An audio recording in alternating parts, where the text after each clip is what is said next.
கன்னி ராசி. ராசிநாதன் நிச்சயமாக உங்களுடைய கன்னி ராசிநாதன் 9 11 இருக்கார். லாபாதிபதியா இருக்காரு. 1க்கும் 10க்குரியவர் 11 இருக்காருங்க. உங்க ராசிக்கு 1க்கும் 10க்குரியவர் கன்னிக்கு மிதனத்துக்குரியவர் 11 இருக்காரு. 11 இருக்கும்போது லாபத்தை கொடுக்கக்கூடிய நேரம் தான். நல்ல சாரபலத்தை சப்போர்ட்டா வச்சுக்கிட்டா இந்த கன்னி ராசி நேயர்களுக்கு நிச்சயமாக எல்லா துன்பங்களையும் நீக்குவதற்கு ஒரு பேராற்றல் நாம் ஒவ்வொருவருக்கும் இல்லை இருக்கும். எல்லா துன்பத்தையும் நீக்கக்கூடிய பேராற்றல் உன்னுள் இருக்கும். உன்னுள்னா யாரு? கன்னிக்கு. பாசமும் நேசமும் பிதற்று போயிருக்கும். பாசமும் நேசமும் அப்படி பின்னி பிணைந்திருக்கும். கொஞ்சம் செல்ஃபிஸ் இருக்கும். அப்ப கன்னிராசி நேயர்களுக்கு இந்த மாசத்துல நிச்சயமாக உங்க ராசிநாதன் அப்பா கொஞ்சம் நல்லா இருக்கார். அப்ப சூரிய திசையில புதன் பத்தியா, புதன் திசையில சூரிய பத்தியா, குரு திசையில புதன் பத்தியா, புதன் திசையில சுக்கிர பத்தியா. அப்ப புதன் திசையில சுக்கிர பத்தினா ராசிநாதன் புதன், 2க்கு 9க்குரிய சுக்கிரன் ஆட்சி பெற்று அவர் வீட்டிலே ரிஷபத்துல இருக்காரு. அப்ப எப்படி இருக்கும் இந்த மாசம்? ஜோரா இருக்கும்.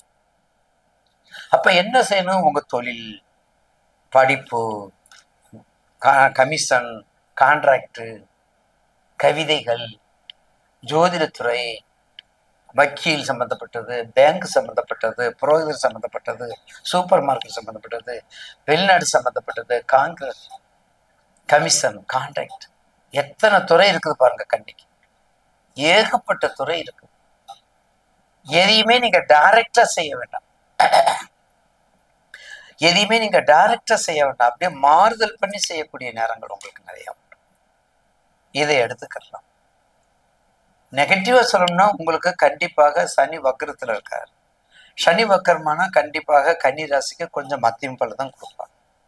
ஏற்கனவே கடந்த காலத்துல குருபலம் இருந்தது. உங்களுடைய செவ்வாய் இப்ப மிக முக்கியமாக இருக்க வேண்டியது, இந்த மாசத்துல செவ்வாய் உங்க வீட்டுக்கு வந்திருக்காரு. அப்போ உங்க வீட்டுக்கு செவ்வாய் வரும்போது இங்கே கன்னியில செவ்வாய் இருக்கிற, மீனத்துல சனி. அப்ப சனி செவ்வாய் பார்வை மிக கவனம். சனி செவ்வாய் பார்வை என்னங்க ஆக போகுது? சனி செவ்வாய் பார்வை மாதிரி ஒரு ஆண் ஜாதத்துக்கு பெண் ஜாதத்தை இணைச்சு பாருங்க. ஆண் ஜாதத்துக்கு சனி செவ்வாய், பெண் ஜாதத்துக்கு சனி செவ்வாய் இருந்தா இணைச்சு பாருங்க. யாருக்குமே அசுவக்கரங்கள் இல்லாம இருக்குமா? அசுவக்கரத்துடைய தாக்கங்கள் இல்லாம இருக்குமா? இருக்கத்தான் செய்யும். எச்சரிக்கையாக இருக்குவது அவசியம். இந்த மாசத்துல மீன ராசியும் கன்னி ராசியும் மிக எச்சரிக்கையா இருக்க வேண்டிய 2 ராசிகள் இந்த ஆகஸ்ட்ல. ஏன்னா சனி செவ்வாய் பார்வை ரொம்ப அதாவது கௌரவமான பார்வை, கவனமாக இருக்கக்கூடிய பார்வை. சனி செவ்வாய். அப்ப ராசிநாதன் கண்டிப்பாக உங்களுக்கு ராகுக்கு பேச்சு உங்களுக்கு ஓரளவுக்கு நல்லா இருக்கும். இதோட சனி வக்ரத்தோட ராகுக்கு பேச்சு நல்லா இருக்கும். ராகுக்கு பேச்சு நிச்சயமாக ஒரு நல்ல மாற்றத்தை கொடுக்கும். அப்ப நிச்சயமாக உங்களுக்கு இந்த மாசத்துல ஹயக்கிரீவர் வழிபாடு நல்லா பண்ணுங்க. வராகமூர்த்தியை நல்லா பண்ணுங்க. வராகமூர்த்தி வழிபாடு, அகோபிலம், இந்த மாதிரி பெருமாள் சம்பந்தப்பட்ட வழிபாடு, அம்பாள் சம்பந்தப்பட்ட வழிபாடு, விநாயகர் வழிபாடு, இதெல்லாம் பண்ணும் பொழுது கன்னி ராசி நேயர்களுக்கு நிச்சயமாக கசப்புக்கள் நீங்காது. கசப்புக்கள் குறைந்து இனிப்பு வந்து இனிப்புக்கான செய்திகள் வர ஆரம்பிக்கும்.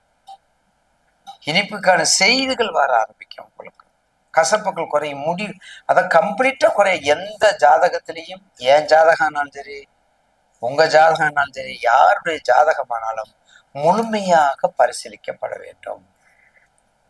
எப்போது எல்லாமே நீங்கள் சொல்லக்கூடாது. படிப்படியாகத்தான் குறையும். ஜோதிடத்துறையில படிப்படியாகத்தான் குறையும்.